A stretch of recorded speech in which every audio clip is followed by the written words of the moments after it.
La tormenta de arena había comenzado justo al caer la tarde, cuando el calor del día todavía vibraba en el aire como brasas invisibles. En San Merced, un poblado pequeño y polvoriento en la frontera, todos conocían las señales. Los vientos cambiaban de dirección, el cielo adquiría un tono amarillento, y los animales se inquietaban antes de que el primer remolino apareciera en el horizonte. Para el pastor Elías Duarte, esos fenómenos naturales eran parte de la vida, advertencias de la tierra que debían ser escuchadas, no temidas. Sin embargo, esa noche algo se sentía distinto. Resguardado dentro de la humilde capilla, Elías se preparaba para abrir las puertas a los aldeanos que buscaban refugio. Siempre lo hacían durante las tormentas, pues la iglesia era el único edificio de San Merced construido con paredes de adobe grueso y techo reforzado. Mientras colocaba lámparas de aceite en cada esquina, el viento comenzó a soplar con un rugido bajo que hizo vibrar los cristales de las ventanas. Las sombras se estiraron sobre el piso como figuras vivas. Los primeros en llegar fueron mujeres y niños, cubiertos con mantas, apretando contra el pecho lo poco que podían cargar. Luego, algunos vaqueros y comerciantes se metieron a toda prisa, maldiciendo el viento. Elías los recibía uno por uno con una sonrisa tranquila, ofreciendo agua y palabras de calma. Pero en el fondo, una inquietud creciente le rozaba los pensamientos. No sabía por qué, pero sentía que la tormenta escondía algo más que arena. Con un estruendo repentino, la puerta principal se abrió golpeada por una ráfaga violenta. La gente dio un salto al pensar que era el viento, pero entonces una silueta entró tambaleándose. Era una joven, cubierta de polvo, sudor y sangre seca.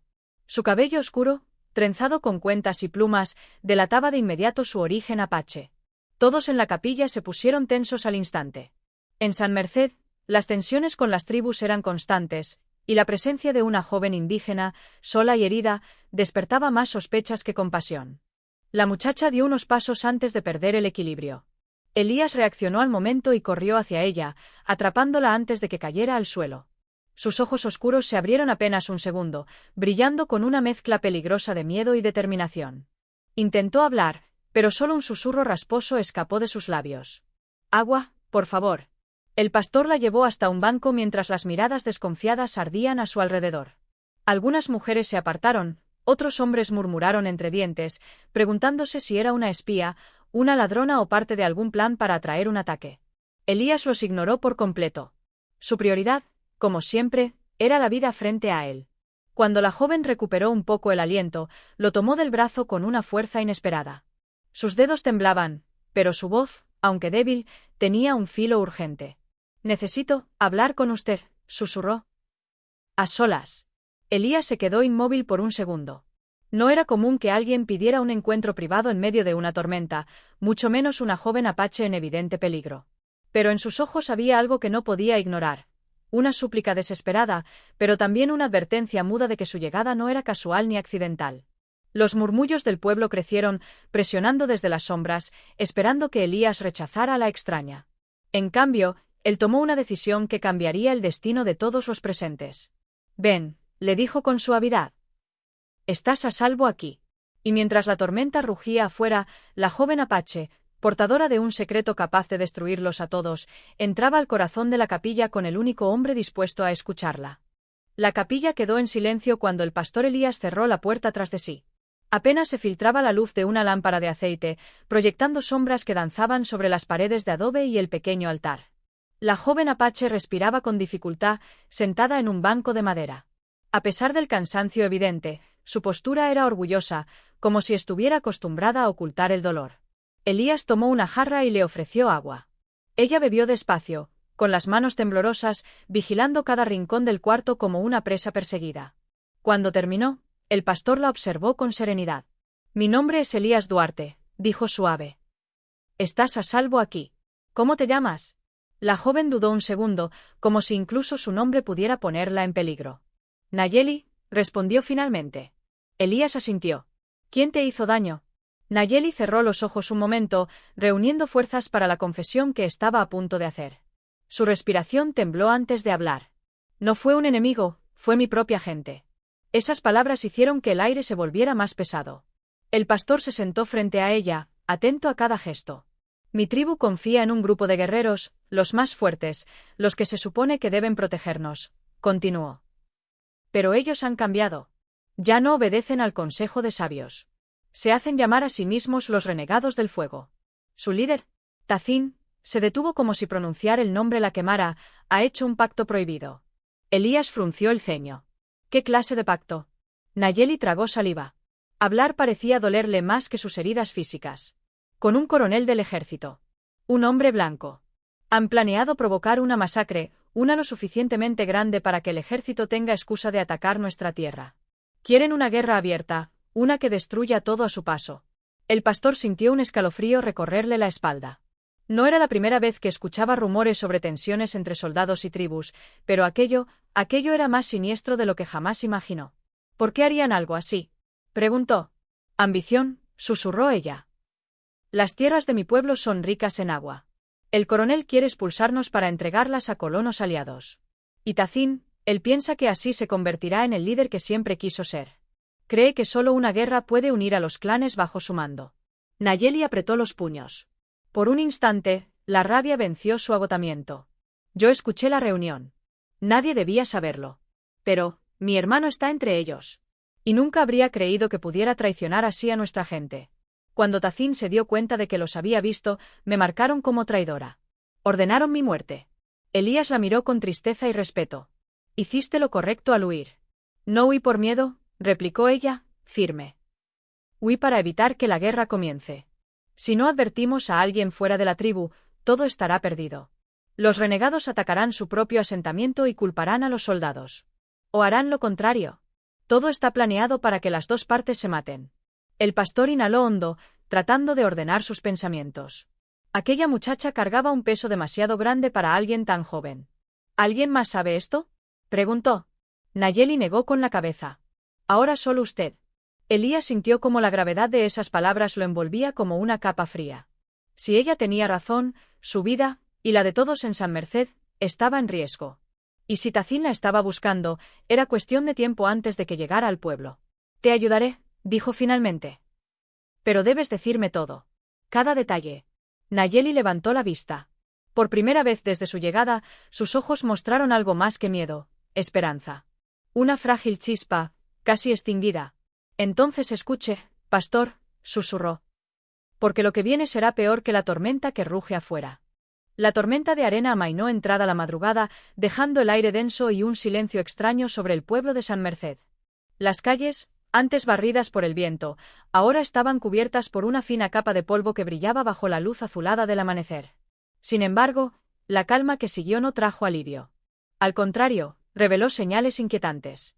El pastor Elías salió de la capilla para vigilar los alrededores mientras los aldeanos dormían en el interior, ajenos a lo ocurrido. Caminaba con pasos lentos, analizando cada huella, cada sombra. El silencio era casi antinatural. Hasta que lo vio. Cerca del pozo del pueblo, la arena estaba removida. No por el viento, sino por cascos de caballos.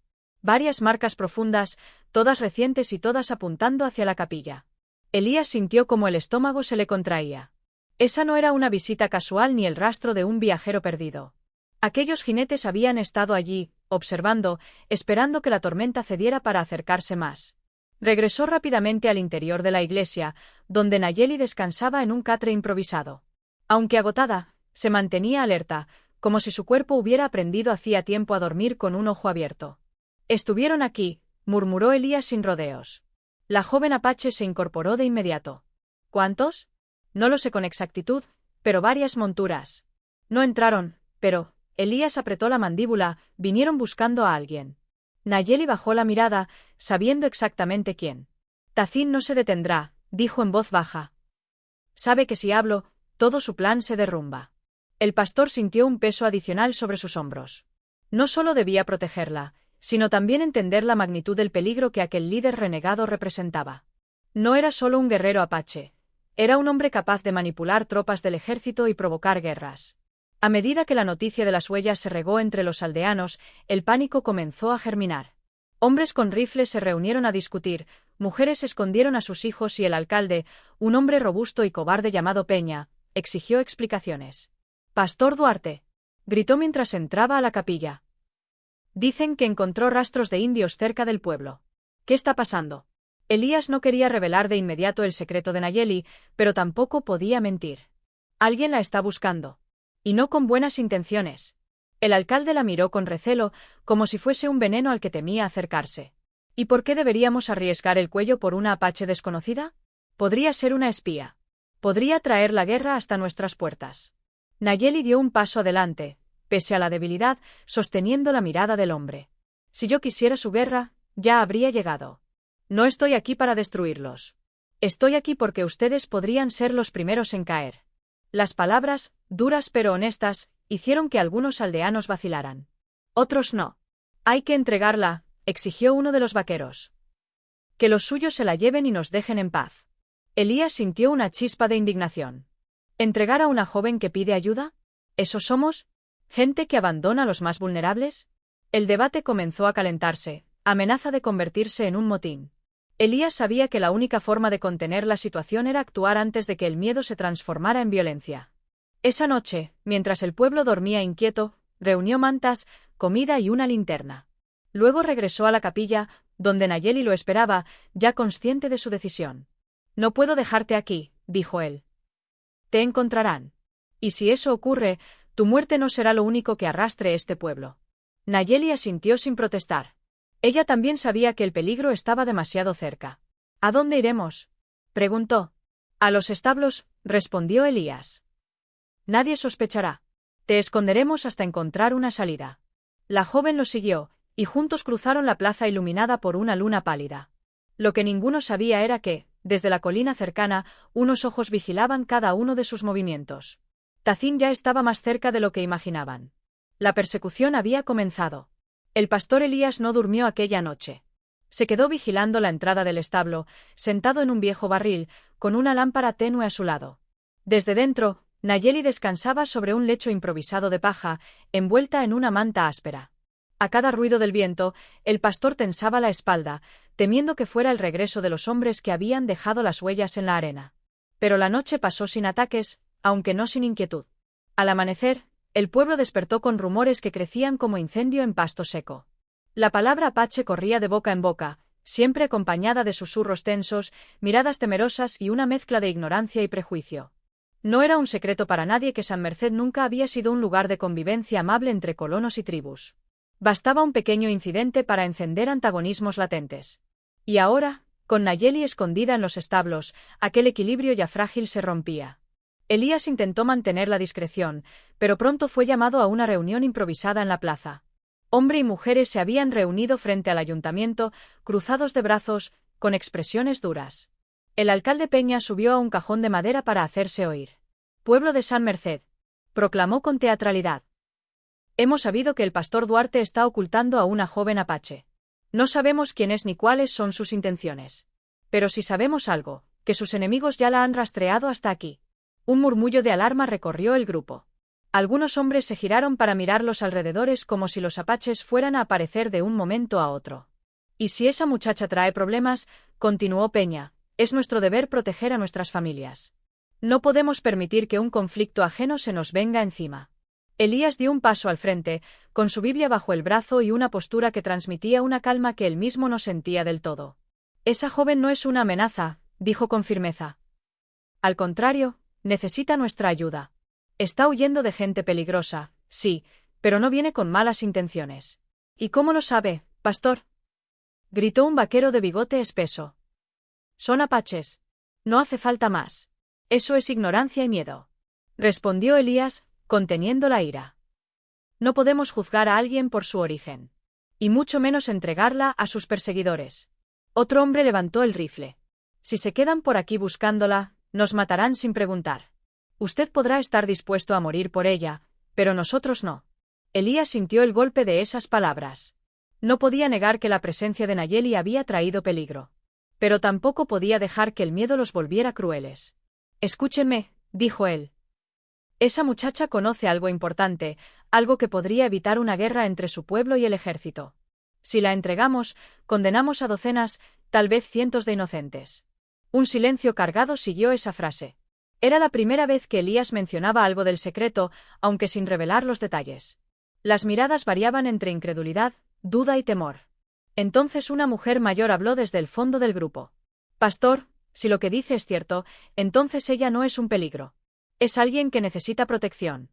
Un pequeño grupo murmuró su acuerdo, pero otro grupo, el más numeroso, seguía firme en su postura de rechazo. «Propongo votarlo», dijo el alcalde. «¿Entregarla o expulsarla?» No. Interrumpió Elías con una energía que hizo callar al público. No pueden decidir sobre la vida de una joven sin conocer la verdad completa. Y aunque la conocieran, entregarla sería un pecado que mancharía a todo el pueblo. Las palabras del pastor dividieron aún más a la multitud. Algunos sintieron vergüenza, otros lo acusaron de manipularlos. El ambiente se volvió tan tenso que un solo chispazo podría desencadenar violencia. Mientras tanto, en el establo, Nayeli escuchaba los ecos de la discusión desde lejos. Cada grito, cada amenaza, la llenaba de angustia. Sabía que estaba empujando a San Merced hacia un conflicto que nunca pidieron. Y también sabía que si ojo demasiado, pondría al pastor en peligro. La división estaba sembrada. El pueblo ya no era un refugio, sino un campo minado de miedos y prejuicios. Y en algún lugar de las colinas, los renegados del fuego avanzaban paso a paso, cada vez más cerca. Elías sabía que el ambiente en San Merced era demasiado volátil para mantener a Nayeli allí mucho más tiempo. La discusión pública del día anterior había dejado heridas profundas, miradas hostiles, acusaciones silenciosas y un miedo que se respiraba en cada esquina. La joven apache ya no era solo una extraña, era un símbolo de conflicto. Uno que el pueblo no quería cargar. Por eso, al amanecer, Elías tomó una decisión arriesgada pero necesaria: ir al fuerte militar cercano y buscar ayuda oficial. Si lo que Nayeli decía era cierto, solo un testimonio militar podría enfrentar el poder del coronel Pierce, o al menos ponerlo bajo vigilancia. Si no confiaba en la justicia del pueblo, tendría que apelar a la justicia del ejército, aunque fuera imperfecta. Antes de partir, Elías se acercó al establo donde Nayeli descansaba con la vista perdida en el vacío. No dormía, simplemente esperaba, como alguien acostumbrada a huir. «Voy a hablar con los soldados», le dijo. «Necesito verificar parte de tu historia, y quizá ellos puedan ayudarnos». Nayeli lo miró con una mezcla de gratitud y preocupación. «Tenga cuidado. No todos los hombres con uniformes son dignos de confianza». «Lo sé», respondió él. «Pero necesitamos aliados. No podemos hacer esto solos». Nayeli asintió, aunque algo en su mirada decía que preferiría que él no se arriesgara. Aquella conexión silenciosa entre ambos, construida a lo largo de días de peligro, crecía con rapidez. El camino al fuerte era árido y silencioso.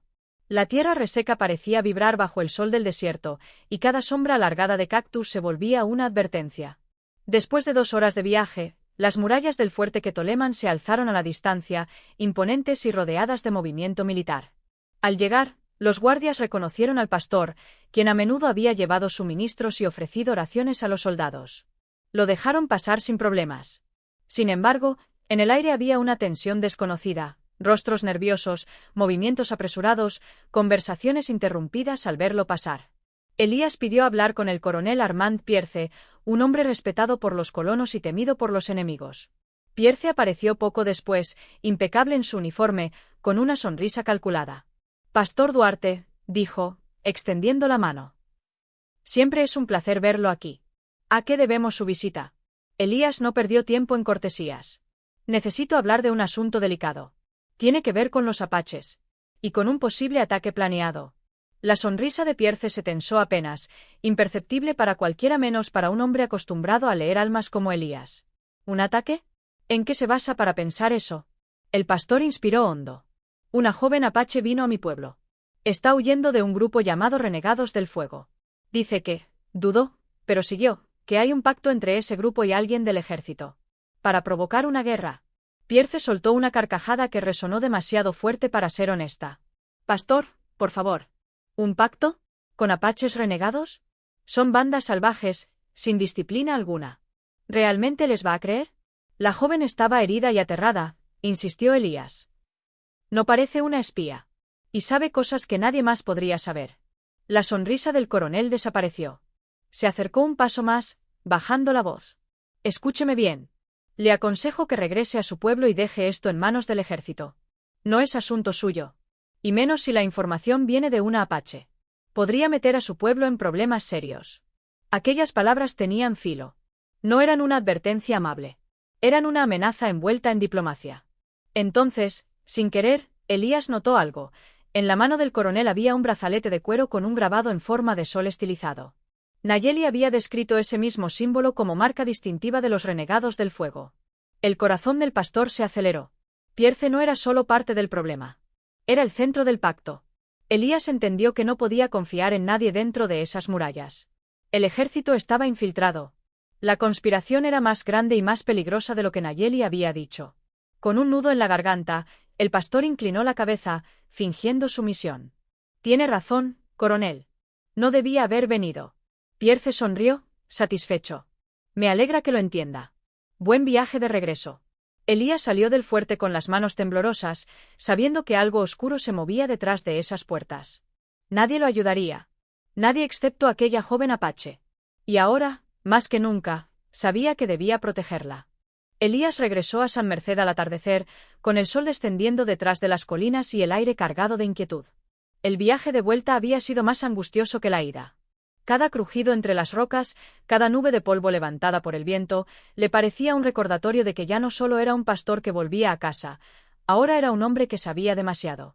Cuando llegó al borde del pueblo, notó que algo estaba mal. Demasiado silencio. Demasiadas puertas cerradas. Las calles, que normalmente a esa hora se llenaban de perros ladrando y niños corriendo, estaban vacías, como si todos se hubieran refugiado en sus casas. Elías aceleró el paso hacia los establos, donde había dejado a Nayeli. Pero antes de llegar, vio las huellas, varias, profundas, recientes y en círculo. No era el rastro de hombres del pueblo. Era una señal apache. Una advertencia. Elías se detuvo, sintiendo un escalofrío recorrerlo. Ya habían llegado. Corrió hasta los establos, abrió la puerta de un tirón y encontró a Nayeli de pie, respirando agitada, con un cuchillo corto en la mano. «Pastor», dijo ella, alejándose de la entrada. «Vinieron cuando usted se había ido. No entraron, pero dejaron señales. Están cerca». «Lo sé», respondió él, cerrando la puerta con cuidado. «Y empeorará». Nayeli frunció el ceño al ver la expresión del pastor. «¿Qué pasó en el fuerte?» Elías tomó aire, como si las palabras mismas fueran dolorosas. «Nayeli, lo que dijiste es cierto. El coronel Pierce no solo está involucrado, está completamente aliado con Tazín. Vi su marca en su muñeca. Me advirtió que no siguiera investigando». La joven apretó los labios con furia contenida. «Lo sabía. Ese hombre quiere destruirnos. Y usará a tu hermano para hacerlo», agregó Elías con tristeza. El brillo en los ojos de Nayeli se quebró. Aquella verdad la hería más que cualquier persecución. Su hermano, su única familia, era parte de un pacto que podía destruir a 2 pueblos enteros. Ella apartó la mirada, luchando por mantener la compostura. «No tengo elección», dijo finalmente. «Debo detener a Tazín y a mi hermano, si es necesario». Elías sintió la fuerza de aquellas palabras. No eran bravatas, eran la decisión de alguien que había perdido demasiado para permitir más destrucción. Pero antes de que pudieran seguir hablando, un estruendo resonó afuera. Elías corrió hacia una rendija entre las tablas y miró. Varias antorchas avanzaban desde el extremo del pueblo. Hombres montados. Figuras silenciosas y disciplinadas. «No es el pueblo», susurró Nayeli, tomando su cuchillo con más firmeza. «Son ellos». Los renegados del fuego entraban en San Merced. Un grupo de aldeanos, armados y temblorosos, salió a la plaza cuando vieron a los jinetes acercarse. Pero los renegados no atacaron de inmediato. Su líder, un hombre de rostro marcado por cicatrices y mirada ardiente, desmontó con calma calculada. «Tazín», murmuró Nayeli desde su escondite. «Está aquí». Elías sintió su corazón golpear con fuerza. El enemigo ya no era una sombra en la distancia. Era un hombre de carne y hueso, avanzando hacia ellos con paso firme. Tazín levantó la voz. «Busco a una traidora», dijo. «Una que deshonró a su tribu y desafió mi mando. Entréguenla, y este pueblo quedará en paz». Las palabras se deslizaron sobre San Merced como veneno. El alcalde Peña salió temblando. Nosotros no sabemos nada», balbuceó. «Pero podemos buscar». Tazín sonrió con desprecio. «Ustedes ya la escondieron. La huelo en este lugar». Nayeli contuvo la respiración. Aquel hombre no dudaba. No negociaba. Solo exigía. Elías dio un paso atrás, parpadeando con desesperación mientras buscaba una decisión rápida. Si los renegados revisaban establo por establo, la encontrarían en minutos. No había tiempo para huir por caminos abiertos. «Nayeli», susurró él. «Debemos salir ahora. Por la parte trasera. Hacia las cuevas del arroyo seco. No nos seguirán al principio, estarán ocupados intimidando al pueblo. La joven asintió, sin miedo, pero sí con un dolor profundo por lo que estaba a punto de ver, su propio pueblo adoptando las tácticas de los invasores. Vámonos, dijo ella. Y juntos, silenciosos como sombras, escaparon entre los corrales mientras los renegados comenzaban a registrar casa por casa. La cacería ya no era secreta. Ahora era abierta. Brutal. Y apenas estaba comenzando. La noche caía sobre el valle como un velo espeso cuando el pastor Samuel y Talla regresaron a la cabaña abandonada donde habían encontrado los primeros rastros del complot. El aire estaba impregnado con el olor de la leña húmeda y el silencio parecía tensarse en cada grieta del suelo. Ambos sabían que lo que estaban a punto de decidir no solo influiría en sus destinos individuales, sino en el futuro de la frontera entera. Talla caminaba con pasos inseguros, no por cansancio físico, sino por el peso emocional que cargaba. En su pecho ardía la culpa. Cada palabra que revelaba sobre su tribu, sobre su hermano, sobre el plan de ataque, era una traición a la sangre que la vio nacer. Sin embargo, el recuerdo del consejo corrompido por el miedo y la manipulación seguía persiguiéndola. No podía callar y permitir la muerte de inocentes, pero tampoco podía imaginar el rostro de su madre al enterarse de su traición. Samuel lo percibía todo. Era un hombre acostumbrado a leer almas antes que rostros. Llevaba años escuchando confesiones de hombres endurecidos por el desierto, mujeres quebrantadas por la vida y niños que apenas entendían la crueldad del mundo. Sin embargo, jamás había visto un conflicto interno tan feroz como el que consumía a Talla. Ella estaba atrapada entre dos fuegos, su deber hacia su gente y su deseo de evitar una masacre. Por eso, antes de continuar, él encendió una pequeña fogata y le pidió que se sentara. No habló de inmediato. Simplemente dejó que el crepitar de las llamas llenara el espacio. Talla, dijo al fin. No podemos avanzar si no confías plenamente en mí. No si, en el fondo, temes que un día tomaré tu verdad y la usaré contra tu gente. Ella levantó la mirada. Sus ojos oscuros reflejaban el brillo del fuego. No temo por mí, murmuró. Temo por lo que podría pasarle a quienes no saben defenderse, a los niños, a los ancianos. No quiero que derramen sangre por errores que no cometieron. Samuel asintió. Él también comprendía esa clase de miedo, perder a inocentes por decisiones de otros. Lo había visto antes. Demasiadas veces. Entonces hagamos un pacto, propuso él. Talla entrecerró los ojos, desconfiada, pero curiosa. Samuel extendió la mano hacia ella, con la palma abierta hacia arriba. Yo juro que jamás usaré tu verdad para lastimar a tu gente. Juro que mi único propósito es evitar una guerra que ni tu tribu ni los colonos pueden ganar. Y juro que, pase lo que pase, no te entregaré a nadie. El silencio volvió más pesado. Un pacto con un hombre blanco, un pastor además, era algo impensable para cualquiera en su tribu. Y sin embargo, algo en su voz resonaba con una sinceridad que ella había buscado toda su vida. Pero ella también tenía que comprometerse. Si tú juras proteger lo que te digo, respondió con firmeza, yo juro guiarte hacia la verdad completa. No solo lo que sé, sino lo que temo. Hubo un temblor en su voz, pero no era debilidad.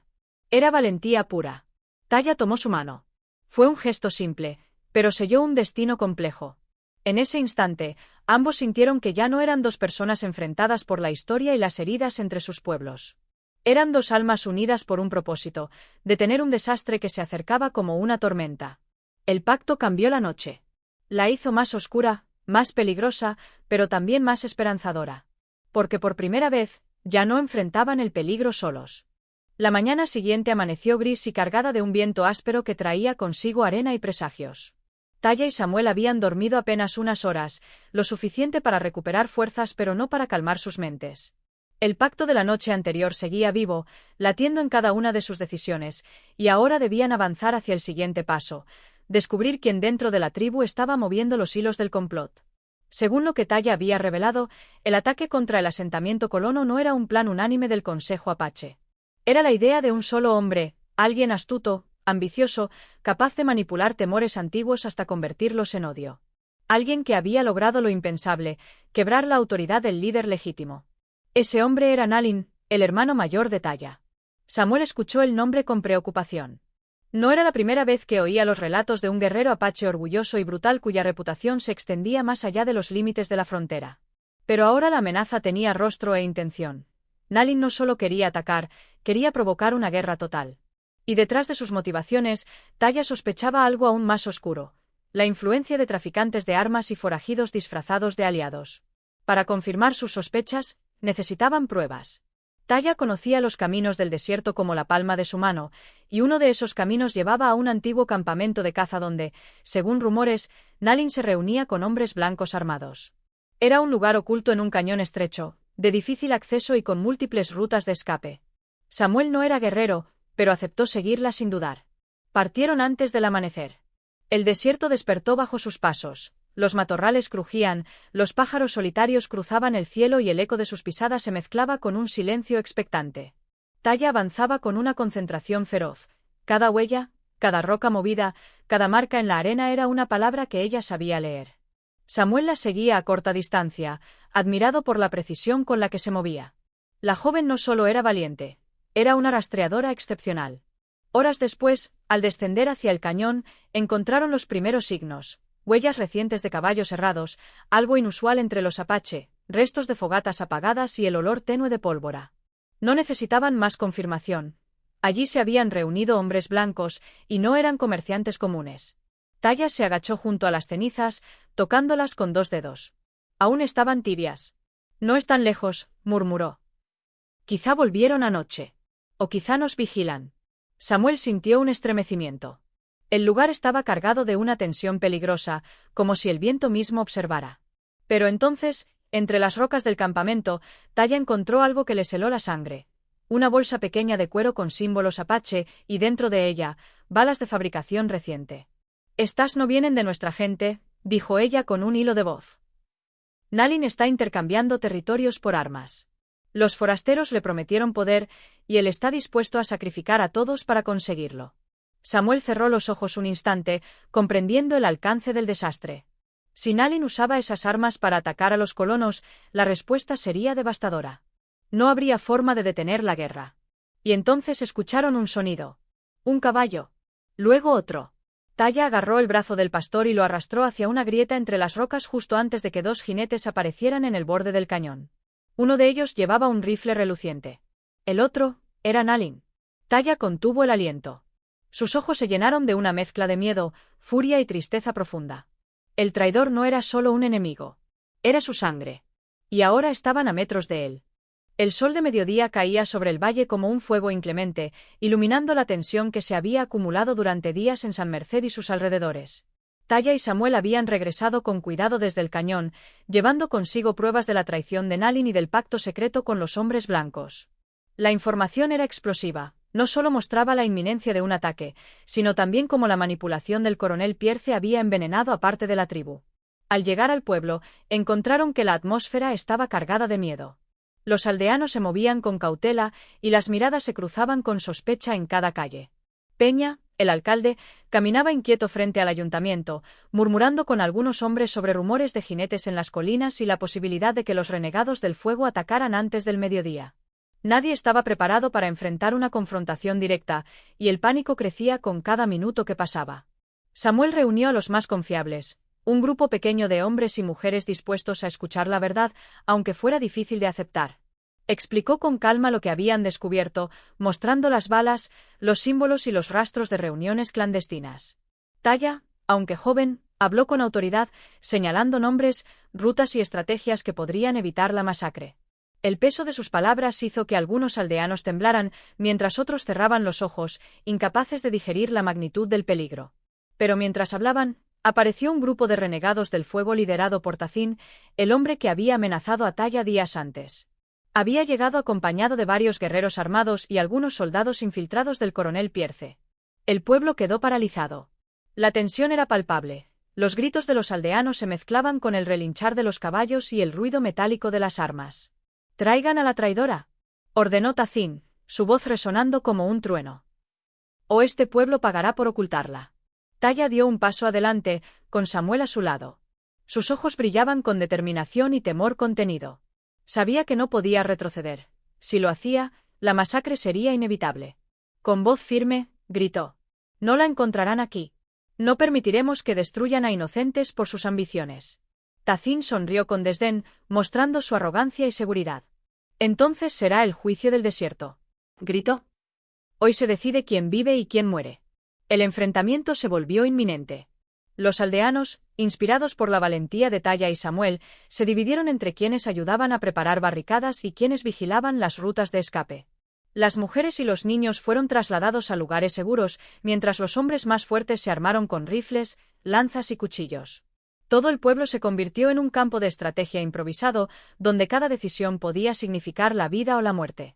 En medio del caos, Samuel y Talla elaboraron un plan audaz: enfrentar a Nalin y Tazin directamente. La idea no era matar, sino exponerlos. Con la ayuda de un soldado arrepentido del fuerte, pudieron organizar un testimonio que incriminaba al coronel Pierce y a los renegados. Nalin, al verse descubierto, intentó intimidar a los aldeanos, pero la evidencia era irrefutable. Su traición quedó expuesta frente a la tribu y los colonos. El enfrentamiento culminó con Nalin siendo acorralado y Tazin viendo que su plan había fracasado.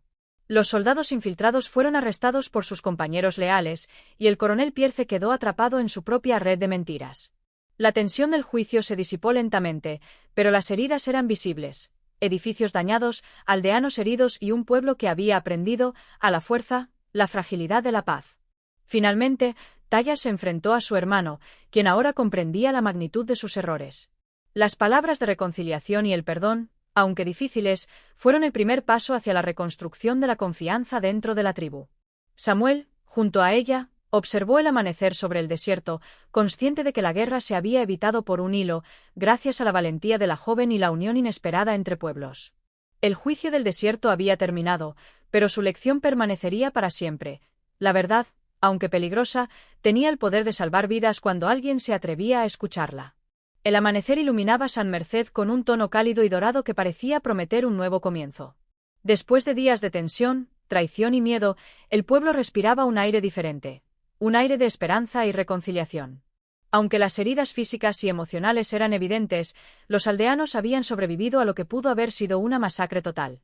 La valentía de Talla y la guía firme del pastor Elías habían salvado a muchos, y el eco de sus acciones se extendía en cada calle, cada casa y cada corazón.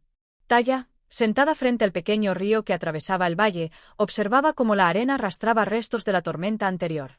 Sus manos todavía estaban marcadas por el polvo y la suciedad de la huida, pero sus ojos reflejaban determinación.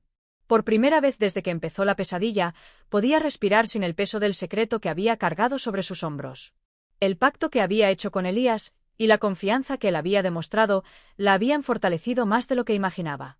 No estaba sola, había encontrado un aliado verdadero. Elías se acercó lentamente, su sombrero en mano, y se sentó a su lado. No necesitaban palabras inmediatas. El sonido del agua y la brisa del desierto llenaban el silencio, recordándoles que la vida continuaba, que incluso tras la tormenta, la tierra seguía latiendo. «Lo logramos», dijo Samuel finalmente, rompiendo el silencio. Nadie más salió herido de lo que podría haber sido un desastre total. Talla asintió, aunque sabía que la paz era frágil. La amenaza de Nalin y los renegados del fuego no había desaparecido por completo, solo se había aplazado gracias a la exposición de sus planes y al valor de quienes se habían puesto del lado de la verdad. «La tribu todavía necesita reconstruir la confianza», murmuró ella. «Entre nosotros, entre los colonos, entre todos. Y yo debo aprender a vivir con lo que hice». El pastor sonrió suavemente, con esa calma que lo caracterizaba. «El valor no consiste en no tener miedo, Talla. El valor es actuar a pesar del miedo. Tú hiciste eso. Y la verdad que compartiste salvó vidas. Eso no se olvida». En ese momento, aldeanos y algunos miembros de la tribu comenzaron a aparecer cerca del río. Muchos habían sido testigos de los acontecimientos recientes y querían comprender, disculparse o simplemente observar cómo la joven que había desafiado la violencia y la injusticia se mantenía firme. Sus miradas ya no estaban llenas de sospecha, sino de respeto y reconocimiento. «Hoy no solo sobrevivimos», continuó Elías, «sino que aprendimos algo fundamental. La fuerza de la comunidad no se mide por el miedo, sino por la disposición a escuchar, a comprender y a actuar. Nadie más escuchó tu secreto, Talla, y quizás por eso estamos aquí». Ella bajó la cabeza, con una sonrisa tímida, pero sincera. Saber que alguien la había escuchado sin juzgarla, sin traicionarla, era un regalo que le daba nueva fortaleza. El peligro no había terminado, pero la esperanza había nacido. Mientras el sol ascendía, bañando la arena y las colinas con un tono dorado, Talla y Samuel se levantaron. Caminaron entre los aldeanos, ayudando a reparar techos dañados, a limpiar calles y a reconstruir los muros de la iglesia. Cada acción era un paso hacia la recuperación, un símbolo de que la vida, a pesar de la violencia y el miedo, podía renacer. Finalmente, Taya miró hacia el horizonte y respiró hondo. El secreto que había cargado durante tanto tiempo ya no era un peso mortal, sino una herramienta que, usada con sabiduría y confianza, había salvado vidas. La joven apache que había llegado al pueblo temerosa y herida se había convertido en un puente entre mundos, recordando a todos que la valentía y la verdad son armas más poderosas que cualquier rifle o alianza corrupta. El pastor, a su lado, sonrió una vez más. Su fe en la humanidad se reforzaba al ver cómo, incluso en medio del desierto y la traición, la verdad podía prevalecer y un nuevo amanecer podía surgir. Y así, entre la arena y la luz del sol, San Merced comenzó a renacer, con cicatrices visibles, sí, pero con un corazón más fuerte, unido por la valentía de una joven apache y la disposición de un pastor a escuchar lo que nadie más se atrevió a escuchar.